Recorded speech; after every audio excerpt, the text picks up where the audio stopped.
요즘 들어서 정치권은 정말 혼란스러운 것 같습니다. 반갑습니다. 성주준입니다. 요즘 들어서 정치권은 정말 혼란스러운 것 같습니다. 국민의힘에서 당대표를 지금 누구로 만들어야 되는가, 그것 때문에 지금 혼란스럽기도 한데요.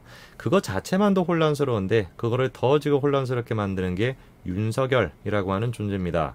영상을 보고 계시는 분들은 윤석열 검찰총장에 대해서 어떤 생각을 갖고 계시나요? 제가 가지고 있는 생각은 간단합니다. 윤석열 검찰총장이 자신의 과거의 과오에 대해서 아무런 사과도 없이 사실상 지금 측근의 얘기를 통해서 들어보면은 자기가 뭘 잘못했냐 이렇게 지금 얘기하고 있지 않습니까? 그런 지금 상황에서 국민의힘 내부에서 윤석열 검찰총장이 이 표를 얻을 수 있으니까, 지지율을 좀 끌어올릴 수 있으니까 무턱대고 그냥 윤석열을 들여와야 된다라는 지금 주장에 대해선 저는 전혀 동의할 수가 없습니다. 기가 막힌 사실은 당대표를 하겠다라고 얘기하고 있는 대부분의 지금 후보들이 윤석열을 내가 국민의힘으로 데려오겠다, 이거를 지금 내세우고 있다라는 사실입니다. 대표적인 그런 사람으로는 김웅을 들 수도 있겠죠. 그렇죠?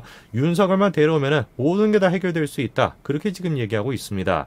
당연히 김웅이 생각할 때는 그렇겠죠. 김웅이야말로 김종인 라인의 대표적인 사람이다 보니까 김종인의 생각을 그대로 지금 앵무새처럼 얘기하고 있는 거 아닙니까? 한번 두고 보십시오. 지금이야 단기적으로 윤석열에 대한 지지율이 조금 나오니까 그런 식으로 지금 자기가 윤석열을 데려오겠다라고 얘기하는 게 유리한 것처럼 여겨지시죠. 그렇죠? 한번 두고 보십시오. 장기적으로 그것이 자기한테 어떤 독이든 성배가 될지 김웅 씨가 직접 한번 마셔보시기 바랍니다. 김웅뿐만 아니라 마찬가지입니다. 유튜버들 중에서도 지금 윤석열에 대해 가지고 계속해가지고 무턱대고 띄우기를 하고 있는 그런 사람들이 있는데, 그분들 또한 마찬가지로 지금 독이든 잔을 드시고 계시는 거예요. 윤석열을 국민의힘 안으로 들여와야 되냐, 안철수를 마찬가지로 합당을 해야 되냐, 당연히 들여와야 되고 당연히 합당을 해야 되는 게 맞죠. 그런데 윤석열의 과오에 대해서 아무런 우리가 비판도 없이 윤석열이 어떤 식으로 이명박 박근혜 정권을 갖다가 몰락시켰는지, 그리고 이재용 삼성 부회장을 어떤 식으로 지금 몰락을 시켰는지,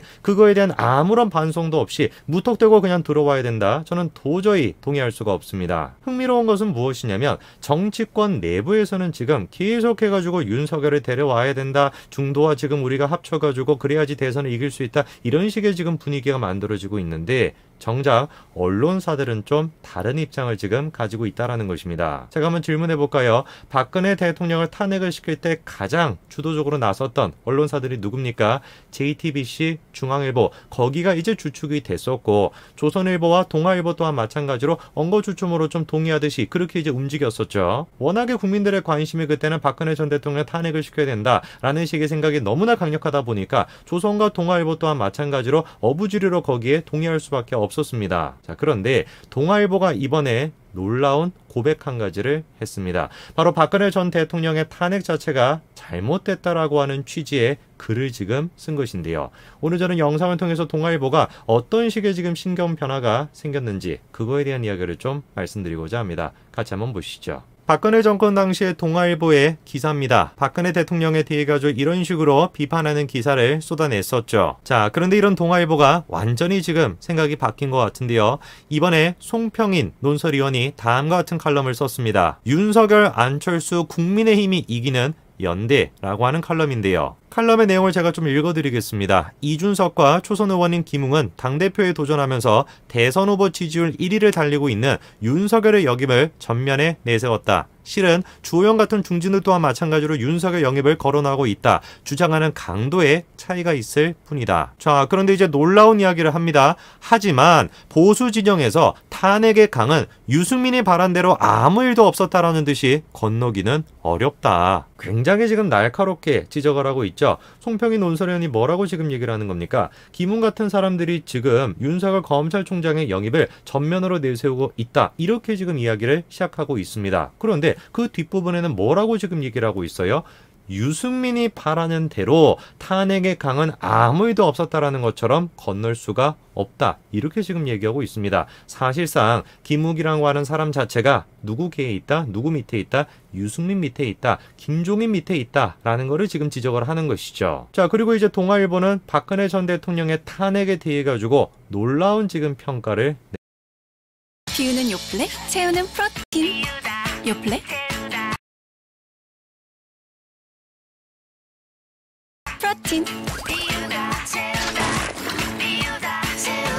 지방은 가볍게 비우고 근육은 탄탄하게 채우다. 나를 만드는 모닝 루틴 요플레 프로틴. 정말 큰일이에요.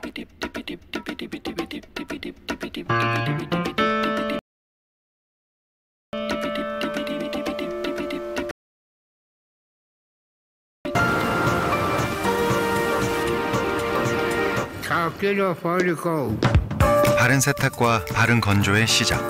초대형 세탁기 건조기 위닉스 텀블. 내립니다. 금태섭과 권송동 등이 만들었던 국회의 탄핵소추안은 엉터리였다라는 겁니다. 당연히 엉터리였죠. 그때 당시에 탄핵소추안을 한번 보십시오. 이게 지금 그때 당시에 탄핵소추안인데요. 참고 자료를 한번 보시기 바랍니다. 20개가 넘는 지금 참고 자료가 나와 있는데 대부분의 지금 참고 자료가 어떻습니까? 공소장과 기사로 구성이 되어 있습니다. 언론 기사를 통해 가지고 사실상 국회가 박근혜 전 대통령을 탄핵을 시켰던 것이죠. 얼마나 엉터리였던지 탄핵 심판 주심이었던 강일원은 기업들의 미르, K스포츠재단 기부금을 뇌물로 규정한 소추 내용을 뭐라고 바꿔버렸다라는 거예요?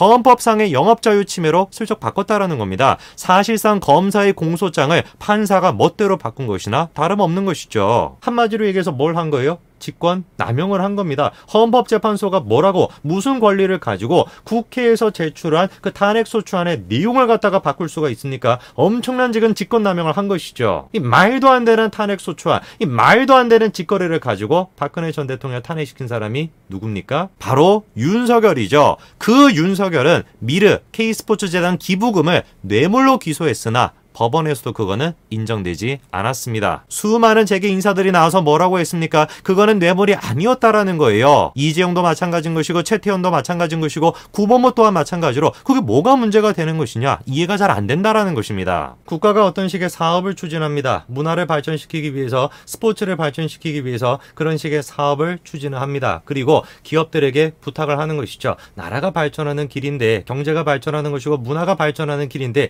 기업들도 마찬가지로 힘 좀 써주십시오. 그렇게 얘기해서 LG가 됐건 삼성이 됐건 SK가 됐건 그런 사람들에게 부탁을 했던 것이죠. 근데 그거를 갖다가 국회는 말도 안 되게 뇌물죄다라고 규정을 했던 것입니다. 얼마나 말이 안 되다 보니까 헌법재판소에서 그 내용을 조금 말이 되게끔 보이게끔 하기 위해 가지고 직권남용까지 하면서 내용을 바꿔버렸던 것이에요. 근데 그거를 기반으로 해가지고 뇌물죄로 지금 박근혜 전 대통령을 탄핵시켜버렸던 사람이 누군 겁니까? 그게 바로 윤석열이에요. 분명한 사실입니다. 탄핵이라고 하는 것은 법치의 관점에서, 정의의 관점에서 이루어졌던 것이 아니에요. 정치적인 목적을 가지고 정권을 장악하겠다라는 생각을 가지고 있던 보수우파 정당에 있는 국회의원들이 일으켰었던 일종의 이제 반란이었던 것입니다. 이 부분에 대해서 동아일보가 뭐라고 합니까? 탄핵은 사법 절차처럼 상소나 재심이 가능한 제도가 아니다. 잘못이 있었다라고 해도 나중에 바로잡을 수가 없다. 그래서 탄핵은 정치에 가깝다고 말하는 것이다. 비이성적으로 탄핵을 몰고 갔던 당시의 힘의 관계는 그 자체가 받아들여야 할 엄연한 역사적인 사실이다. 한마디로 탄핵이 정치적으로 이루어졌다라는 것이죠. 그런데 그런 식의 탄핵에 대해서 이성적 제동을 걸기는커녕 오히려 관행의 범죄와 등으로 가속기를 밟고 박근혜 탄핵을 넘어 이명박까지 사실상 탄핵을 했던 윤석열을 국민의힘으로 영입한다라는 건 탄핵을 기정사실로 받아들이는 것과는 또 다른 문제라는 것이죠. 국민의힘이 사는 방법은 간단합니다. 윤석열 들어와야 됩니다. 안철수와 합당을 해야 됩니다. 그러나 국민의힘의 정체성이 사라지면서 윤석열을 마구잡이로 들어오고 안철수는 마구잡이로 들어오는 건 아무런 의미가 없습니다. 윤석열의 과거의 과오에 대해서 우리가 책임감 있게 물을 수 있는 용기, 그 용기야말로 국민의힘의 정체성인 거 아닐까요? 그것조차 지키지 못한다라고 한다면 애당초 국민의힘이 뭐하러 존재할 이유가 있겠습니까? 오늘까지 말씀드리겠습니다. 감사합니다.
반갑습니다. 송지준입니다. 문재인 대통령의 방미 일정이 드디어 시작이 됐습니다. 아마 지금 순간에 문재인 대통령은 어떻게 해야 이번 방미를 통해서 숟가락을 얹을 수 있을까 그런 고민을 할 것 같은데요. 얹을 요소는 굉장히 많죠. 이재용 부회장의 반도체와 관련된 문제, 그리고 특히 백신과 관련된 문제, 그 문제에 대해서 어떻게 숟가락을 얹을까 고민하고 있을 겁니다. 매번 문재인 대통령의 해외 순방이 그랬던 것처럼 이번 해외 순방 또한 그렇게 순탄한 것 같지는 않습니다. 떠나기 전부터 논란이 좀 있었죠. 바로 김정숙 여사의 미국 방문이 좌절이 된 것인데요. 김정숙 여사 입장에서는 굉장히 좀 화가 날 것 같습니다.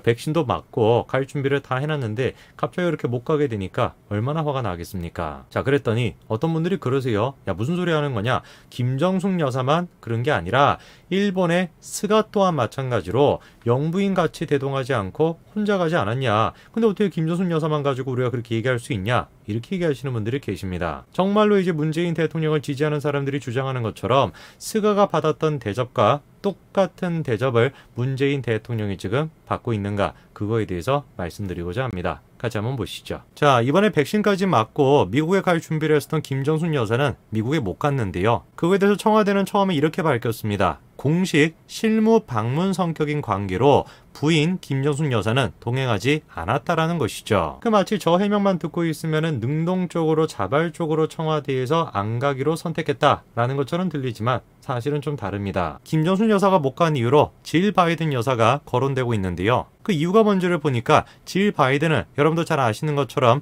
교수직을 겸직하고 있지 않습니까? 그럼 학생들 시험 본 거 채점하는 것도 시간이 없다 보니까 비행기를 타고 다니면서 비행기에서 뭐 채점한다, 뭐 그런 얘기도 하던데 참 놀고 있습니다. 그러니까 어쨌거나 저쨌거나 청와대가 지금 능동적으로 김정숙을 배제시킨 게 아니라 배제당한 겁니다. 자, 근데 이거에 대해 가지고 지금 항변을 하는 사람들은 뭐라고 지금 얘기를 하냐면 김정숙 여사만 그런 게 아니라는 거예요. 물론 맞는 얘기죠. 이번에 스가 총리는 부인을 데려가지 않고 혼자서 미국에 방문을 했습니다. 부인을 대동하지 않고 혼자서 갔다. 이것만 가지고 바이든 지금 정부가 한국과 일본을 동등하게 대우하고 있다라고 보기엔 좀 무리가 있습니다. 자, 이번에 문재인 대통령이 미국에 도착을 했는데요. 눈에 띄는 것이 몇 가지가 있습니다. 일단 첫 번째가 나와서 지금 접견을 하는 사람들의 숫자가 별로 많지가 않죠. 뭐 그런 점들 같은 경우는 우리가 코로나 때문이다라고 이해할 수 있습니다. 미국 측에서는 로버츠 의전장과 쿨리 89 항공지원 전대장 요 두 사람 정도가 나왔고요. 대부분은 지금 한국 측에서 나왔습니다. 이수혁 주미대사, 이승배 워싱턴지구 한인연합회 회장, 이재수 민주평통 워싱턴 협의회장, 김선아 한국학교 워싱턴 지역협의회장, 뭐 이런 사람들이 마중을 나왔습니다. 그 약간 좀 미국 쪽에서 지금 마중을 나온 사람들의 급이라고 표현하면 좀 그렇지만 그래도 우리나라는 대통령이 갔는데 뭔가 좀 그게 안 맞는 거 아닌가라는 생각이 좀 듭니다. 근데 뭐 코로나가 있었으니까 이해는 하죠. 근데 지금 문제가 지적이 되는 게 저것뿐만이 아닙니다. 자, 지금 이제 레드카펫 같은 경우도 마찬가지로 지적이 되고 있는데요. 가만히 보시게 되면 레드카펫이 지금 어떻습니까? 양 지금 테두리에 까만색 줄이 지금 저렇게 들어가 있죠. 근데 다른 지금 외국의 정상들의 경우를 봤었을 때 양 옆에 까만 줄을 찾아보기가 어렵습니다. 보시게 되면 통으로 지금 저런 식으로 빨갛게 되어 있지 까만색이 보이지가 않죠. 그러다 보니까 지금 얘기가 나오는 게 뭐냐면 원래 미국 측에서 레드카펫을 깔아놓지 않았는데 한국 측에서 부랴부랴 지금 레드카펫을 깔아놓고 그리고 사진을 찍은 거 아니냐, 이런 이야기가 지금 나오고 있습니다. 저는 진짜 문재인 정부의 그런 식의 모습을 보면서 참 애달프다라는 생각이 들어요.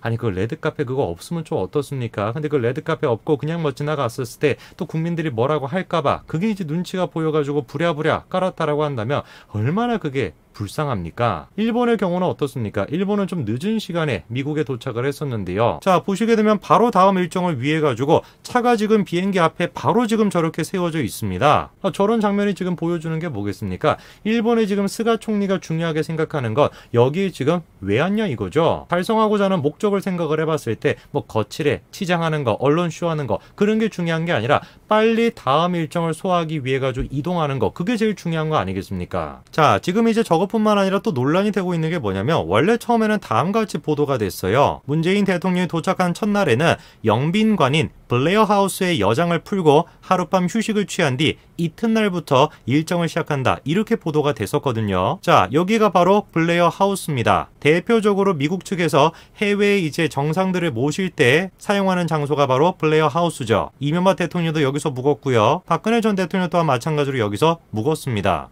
그러다 보니까 처음 기사를 쓰신 분도 당연히 문재인 대통령이 갔으니까 블레어 하우스에서 머물겠지라고 생각하고 저렇게 지금 보도한 거 아니겠습니까? 근데 막상 문재인 대통령이 미국에 도착하니까 블레어 하우스에 묵지를 않은 것 같아요.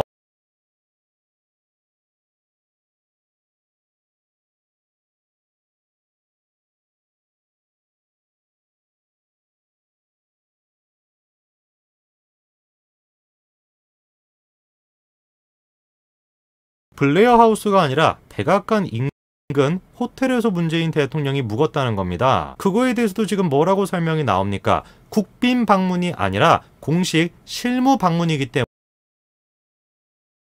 때문이니까 블레어 하우스에 묵지를 않은 것 같아요. 블레어 하우스가 아니라 백악관 인근 호텔에서 문재인 대통령이 묵었다는 겁니다. 그거에 대해서도 지금 뭐라고 설명이 나옵니까? 국빈 방문이 아니라 공식 실무 방문이기 때문에 그렇다. 이렇게 지금 얘기가 나와요. 야, 공식 실무 방문 이 말 진짜 많이 나옵니다. 그렇죠? 김정순 여사가 미국에 가지 못한 이유 그것 또한 마찬가지로 실무 방문 때문인 것이고 블레어 하우스에 머무르지 않고 백악관 근처의 호텔에 머문 것 또한 마찬가지로 실무 방문이기 때문이다. 실무 방문 아니었으면 어쩌려고 그랬습니까? 자, 그런데 이상한 게 한 가지가 있습니다. 문재인 대통령이 미국에 방문하기 전에 한 달 정도 먼저 방문한 사람이 누굽니까? 스가 총리죠. 그렇죠? 그러면 스가 총리 또한 마찬가지로 저 호텔에 묵었을까요? 어떻게 된 게 아닌 것 같습니다. 정작 스가 총리는 영빈관인 블레어 하우스에서 묵었다는 거죠. 바이든 정부가 문재인 정부 내외를 마음에 들어하지 않는다. 당연히 마음에 들어하지 않겠죠. 이유가 뭐겠습니까?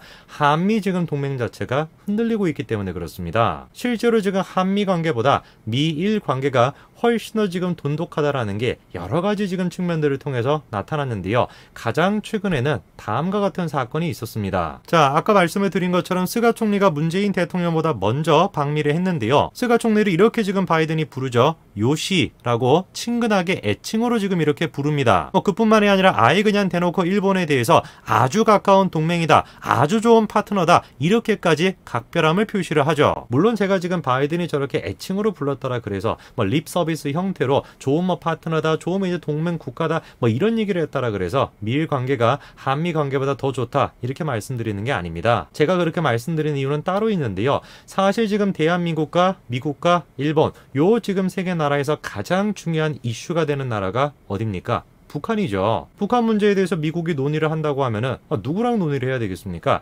일본과 논의를 해야 되지만 당연히 한국과도 논의를 해야 되죠. 그런데 이 중요한 북한 문제에 대해서 미국이 대놓고 지금 한국을 패싱하고 있다라고 하는 지적이 나옵니다. 자, 이번에 스가 총리와 바이든이 만났을 때도 북한 문제에 대해서 논의가 됐는데요. 자, 그런데 며칠 지나지 않고서 다음과 같은 얘기가 나옵니다. 백악관에서 대북 정책 검토가 완료가 됐다, 이런 표현을 쓰면서 발표를 한 겁니다. 저 얘기를 듣고 대한민국의 청와대 정의용 쪽에서는 환영할 일이다 라고 얘기를 했는데요. 저거는 지금 환영할 만한 일이 아닙니다. 저거는 지금 치욕스러운 일이에요. 한국을 지금 무시해 놓고 한국을 지금 패싱한 상태에서 미국과 일본 두 나라만 지금 논의를 한 다음에 북한 문제에 대해서 지금 완료가 됐다, 이런 지금 표현을 쓴 겁니다. 한번 생각을 해보십시오. 북한 문제에 대해서 이미 완료가 됐습니다. 그러면 문재인 대통령을 만났을 때 바이든이 해야 되는 역할은 뭡니까? 새로운 논의를 하는 겁니까? 아니죠. 이미 논의가 끝난 문제에 대해서 한국한테 일반적으로 알려주거나 아니면 일방적으로 설득을 하겠다, 그 뜻밖에 안 되는 거 아닙니까? 레드카펫이 됐건 무슨 묵는 숙소가 됐건 그런 거 좋다 이겁니다.